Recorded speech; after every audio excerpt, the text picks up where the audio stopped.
Dolce kërcen me energji dhe pasion një kërcim të veçantë në prerjen e italianit në shtëpinë e Grande Fratello, duke tërhequr vëmendjen e gjithë banorëve dhe shikuesve. Ajo duket e lirë dhe e qeshur, me një entuziazëm që nuk mund të fshihet. Çdo lëvizje e saj është elegante dhe e fuqishme, dhe duket qartë se Dolces po I pëlqen qëndrimi në Itali, larg Big Brother Kosova dhe larg Edinit, gjë që e bën të ndihet më e lirë se kurrë, ndërsa kërcen. Ajo duket e lumtur dhe e çliruar nga tensionet e mëparshme në shtëpi, duke shijuar momentin e vëmendjes dhe admirim nga të tjerët.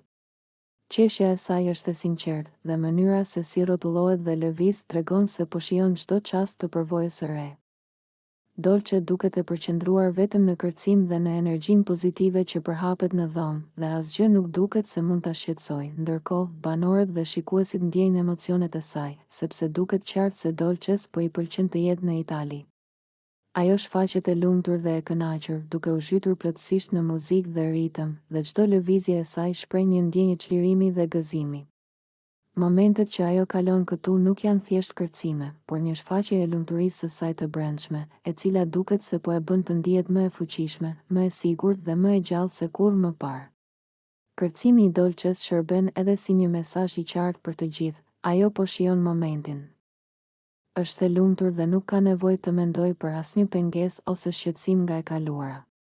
Çdo lëvizje, çdo qeshje dhe çdo kthes e trupit të saj tregon se Dolces I pëlqen të jetë këtu, dhe se përjetimi I ri në Grande Fratello është një eksperiencë që po e bën të ndihet e plotësuar dhe e gjallë.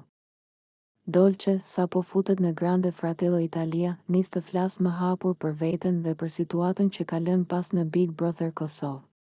Në një nga bisedat e para me banorët italian, ajo ulet në divan, e qeshur dhe e relaksuar, dhe nis të tregojë për eksperiencën e saj të kaluar. Kamera kap çdo detaj, ndërsa banorët rreth saj e dëgjojnë me kurreshtje. Unë nuk jam në një lidhje, thot Dolce me një ton të qetë dhe të sigurt. Njerëzit ndoshta mendojnë ndryshe për shkak të disa situatave që ndodhen atje. Por unë jam krejtësisht e lirë. Ajo e thot këtë duke ngritur supet, sikur të mos I jepte rëndësi fare, si të mos ekzistonte fare ajo dramë që u krijua me saj dhe Edit në shtëpinë tjetër.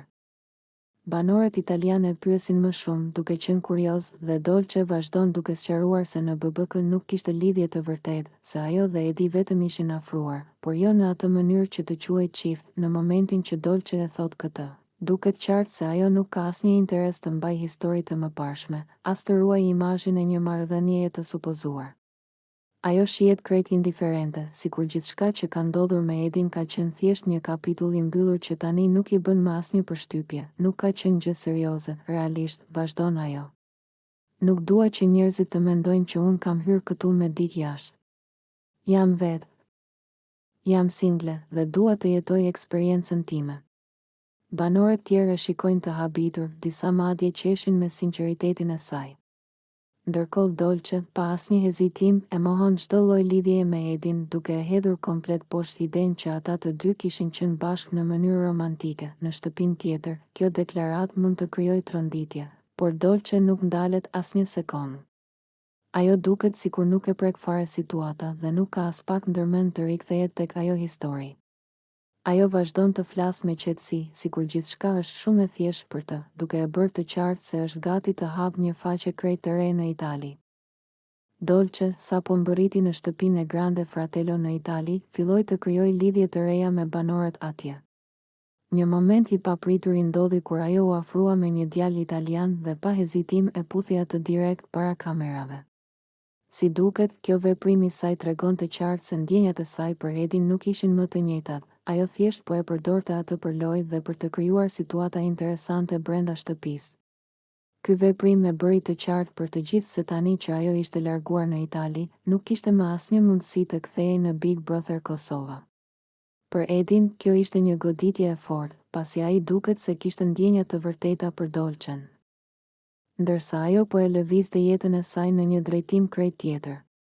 Banorët e tjerë mbetën të habitur dhe disi të shqetësuar nga strategjia e saj e papritur, duke kuptuar që Dolce tashmë po krijonte rrugën e saj për fame dhe përvojë në ambientin italian. Atmosfera brenda shtëpisë së Grande Fratello u ngroh menjëherë, sepse ky veprim I Dolces krijoi jo vetëm tension mes banorëve të rinj, por edhe një kontrast të fortë me atë që kishte lënë pas në Kosovë. Ishte qartë që ajo po mendonte vetëm për avantazhin e saj dhe për të shijuar eksperiencën e re, duke lënë pas emocionet dhe lidhjet që kishte krijuar më.